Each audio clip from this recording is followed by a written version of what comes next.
Sustainable development. Sustainable development का क्या मतलब है? सस्टेनेबल डेवलपमेंट का ये मतलब है कि नेचर में हमें बहुत सारे रिसोर्सेज मिले हैं, उसमें से कुछ ऐसे हैं जो नॉन रिन्यूएबल है, ख़त्म हो जाएंगे, या जो भी है अभी रिन्यूएबल भी, तो उन रिसोर्सेज को ऐसे यूज़ करो कि आप भी यूज़ कर पाओ, वेस्ट ना करो, जुडिशियसली यूज़ करो और आगे आने वाली जनरेशन भी उसे यूज़ कर पाए। ये मतलब है सस्टेनेबल डेवलपमेंट का। Sustainable development is that aims to the need of present generation. मतलब अब ये एक ऐसी अप्रोच है कि आप तो तरक्की करो जो आपको प्रेजेंट जनरेशन की नीड्स है वो मिल सके, without compromising the ability of the future generation to meet their own needs. मतलब कि ये ना हो कि आगे आने वाली जनरेशन को वो चीज़ें ना मिले। जो भी आपके पास रिसोर्सेज है उसे इस तरह से यूज़ करो कि आपकी भी नीड्स पूरी हो जाए और आगे आने वाली जनरेशन को भी वो रिसोर्सेज अवेलेबल हो। Concept of sustainable development emerged as a response to the growing concern about the negative environment impact of rapid economic growth and resource exploitation। कहते हैं अब ये जो सस्टेनेबल डेवलपमेंट है कॉन्सेप्ट, ये कहाँ से आया? ये इस वजह से आया क्योंकि जो हम देख रहे हैं ना नेगेटिव असर, जो इकोनॉमिक ग्रोथ हो रही है, मतलब जो फैक्ट्रीज इतनी लग रही हैं, इंडस्ट्रियल रिवोल्यूशन हो रहा है और रिसोर्स को हम धड़ल्ले से यूज़ कर रहे हैं बिना सोचे समझे, तो उससे हमारे इन्वायरमेंट पे बुरा असर पड़ रहा है। तो जब वो बुरा असर पड़ रहा है, हमारा इकोलॉजिकल बैलेंस खराब हो रहा है, तो हमें ज़रूरत पड़ रही है इस इन्वायरमेंट सस्टेनेबल डेवलपमेंट की। आप कहते हैं कि क्या है, इट एम्फसाइजेस क्या, किस पे ये जोर डालता है? नीड जाता है कि हमें ये ग्लोबल चैलेंजेस को, जैसे क्लाइमेट चेंज हो रहा है, ग्लोबल वार्मिंग हो रही है, हमारी बायोडाइवर्सिटी, प्लांट्स और एनिमल्स हमारे खत्म होते जा रहे हैं, गरीबी, इनइक्वालिटी, अमीर गरीब का गैप बढ़ता जा रहा है और रिसोर्सेज हमारे खत्म होते जा रहे हैं। ठीक है, तो उस पे हमें इस पे ये देखना है, तो हमें इसे ऐसे वो करना है, इसको फोकस करना है इन इश्यूज पे कि ये सब चीज़ें ना हो। Sustainable development aim to create a just and inclusive society where everyone had access to basic needs, social services and economic opportunity। तो सोशल डेवलपमेंट इस बात पे जोर देता है कि हम एक ऐसी सोसाइटी बनाएं जो क्या हो, जिसमें सभी कोई जो ज़रूरतें आपकी बेसिक नीड, अच्छा रहने के लिए जो आपको चाहिए वो पूरी हो सके, सोशल सर्विसेज आपको मिल सके और आपकी इकोनॉमिक काम धंधा भी आपको मिल सके। ठीक है, प्रॉपर्टी इरेडिकेशन पे ये जोर देता है, गरीबी खत्म हो, सोशल जस्टिस, अमीर गरीब का कोई भेदभाव ना हो, मेल फीमेल का कोई भेदभाव ना हो, और मार्जिनलाइज ग्रुप जो यानी पीछे बचे हैं, जो गरीब है, जो लो है, जिनको लोग इन्फीरियर समझते हैं, उनको भी पावर मिले। जैसे SC है, ST है, कोई भी है माइनॉरिटी वाले, उनको भी पावर मिले। It recognizes the limited nature of natural resource and need to protect, preserve ecosystem for well-being of current and future generation। फिर ये वही बात आ गई, कहता है कि ये क्या हमें ध्यान दिलाता है कि हमारे पास जो नेचुरल रिसोर्सेज है नेचर में वो लिमिटेड है।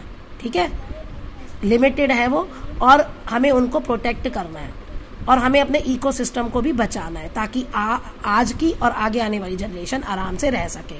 अब इसमें क्या है, हमें resource use, promoting sustainable resource use, अच्छे से यूज़ करो, मतलब वही जुडिशियसली यूज़ करो, पोल्यूशन को कम करो, वेस्ट को कम करो, बायोडाइवर्सिटी को बचाओ और मिटिगेटिंग क्लाइमेट चेंज जो आ रहा है उसके लिए स्ट्रैटेजीज अपनाओ। मिटिगेटिंग मतलब आगे पहले ही कुछ कर लो, प्रिकॉशंस ले लो कि आगे और नुकसान ना हो। To achieve sustainable development, various strategies and actions are employed at different levels। अब क्या क्या कर सकते हैं हम इसमें? पॉलिसी एंड गवर्नेंस, गवर्नमेंट का इंपॉर्टेंट रोल है। गवर्नमेंट एक ऐसी वो बनाए, क्रूशियल रोल, मेन रोल होता है गवर्नमेंट का पॉलिसी बनाने में, क्योंकि देखो गवर्नमेंट ही पॉलिसी बनाएगी, गवर्नमेंट ही उसको इम्प्लीमेंट करेगी। अगर लोग उसको नहीं मानते तो गवर्नमेंट फिर कोर्ट होता है ना पनिश करने के लिए कि गवर्नमेंट ने ये लॉ बना दिया, आपने इस लॉ का उल्लंघन कैसे किया, आपने इस लॉ को वॉलिएट कैसे किया, तो फिर वो पनिशमेंट होती है। तो regulations and framework that promote sustainable development. अब जैसे गवर्नमेंट ने सस्टेनेबल डेवलपमेंट के लोग अंधाधुंध जंगलों को काटते जाते हैं, तो गवर्नमेंट ने biosphere reserve, wild life sanctuaries बना दी ना, वहाँ तो लोग अब नहीं काट सकते, क्योंकि वहाँ लोग अगर पेड़ काटने जाएंगे तो उनको पनिश किया जाएगा। This include establishing environmental standards बना दिए। इन्वायरमेंटल स्टैंडर्ड अब होता है ना, जैसे पोल्यूशन ज़्यादा हो जाता है तो पेट्रोल की गाड़ियाँ हट जाएंगी, डीजल की यूज़ करो, डीजल की हट जाएंगी, तो कुछ एज होती है वो सब। Implementing conservation measures and supports renewable energy adoption, यानी कि अब गवर्नमेंट दे रही है ना, अब मोदी गवर्नमेंट भी कह रही है ना कि सोलर पैनल लगाओ, ये वाली इलेक्ट्रिसिटी कम यूज करो। तो ये सब जो होता है ना गवर्नमेंट के हाथ में होता है पॉलिसीज बनाना। Integrating sustainability into development planning, तो ये सब इस तरह से इकट्ठा किया जाए, कहा जाए कि हमारी सबकी डेवलप्ड प्लानिंग हो। एजुकेशन एंड अवेयरनेस, देखो सब चीज कब आएगी, अब गवर्नमेंट ने ये पॉलिसीज बना ली, लेकिन जब लोगों को समझ में आएगा कि हाँ ये हमारी पॉलिसी ये फायदा करेगी, तो अगर गवर्नमेंट कुछ हद तक पॉलिसी नहीं बनाती, लोग अवेयर हैं, तो अपने आप भी वो कंडीशन थोड़ी सी सॉल्व हो जाती है जो भी प्रॉब्लम है। Promoting sustainable development require raising awareness, क्या होता है, लोगों को पता होना चाहिए, लोगों को एजुकेट करना पड़ेगा कि इन्वायरमेंट, उनकी इन्वायरमेंटल और सोशल रिस्पॉन्सिबिलिटी क्या है। जैसे अब एट प्रेजेंट इतनी गर्मी पड़ रही है दिल्ली में, 50 तक टेम्परेचर चला गया। आप देखो व्हाट्सएप मीडिया पे, इन पे सब पे क्या मैसेज आते हैं, पेड़ लगाओ पेड़ लगाओ, क्योंकि वो पेड़ लगाने ही हमें इस कंडीशन से बचा सकते हैं, और हर एक को पेड़ लगाना ही चाहिए, तो ये ज़रूर है। तो ये वही चीज़ है कि लोगों को अवेयर करो कि उनकी सोशल रिस्पॉन्सिबिलिटी और इन्वायरमेंटल रिस्पॉन्सिबिलिटी है। This involve integrating sustainability into education करिकुला। अब तुम भी पढ़ रहे हो ना, तुम्हारी बुक में भी है ना ये सस्टेनेबल डेवलपमेंट, तो वही चीज़ तुम्हें सिखाई जा रही है। तो ये वही कह रहा है कि इसको अपने एजुकेशन में रखो। पब्लिक पार्टिसिपेशन, अब वन महोत्सव का प्रोग्राम स्कूल वाले ऑर्गेनाइज कर सकते हैं, सारे बच्चे उसमें पार्टिसिपेट करेंगे। And disseminating information about sustainable practice, disseminating मतलब देना, आगे ये इन्फॉर्मेशन दो सबको। तो बेसिकली लोगों को एजुकेट करो सस्टेनेबल डेवलपमेंट क्या है और ये हमें क्यों चाहिए। Collaboration and partnerships, sustainable development अब एक से तो होगा नहीं, इसमें कलेक्टिव एक्शंस चाहिए, कोलैबोरेशन मदद चाहिए गवर्नमेंट की, बिजनेस की, सोसाइटी ऑर्गेनाइजेशन की और इंडिविजुअल्स की। गवर्नमेंट लोगों के ग्रुप्स और एक अकेला भी, सबका हमें इसमें सहयोग चाहिए। पार्टनरशिप और कोलैबोरेशन कैन फॉस्टर, बढ़ा सकते हैं इनोवेशन, नई टेक्निक्स को, इन नॉलेज को शेयर करना, रिसोर्सेज को शेयर करना, मोबिलाइज कलेक्टिव एफर्ट, और जो सस्टेनेबिलिटी गोल हमारा रखा है उसकी तरफ एक सब लोग मिलके कदम उठाएं, इसके लिए सबको ला सकते हैं एक साथ। तो ये तो जरूरी है, क्योंकि ये कह रहा है कि किसी एक बंदे का या सिर्फ गवर्नमेंट का काम नहीं है, सब लोगों का मिलके ये काम है।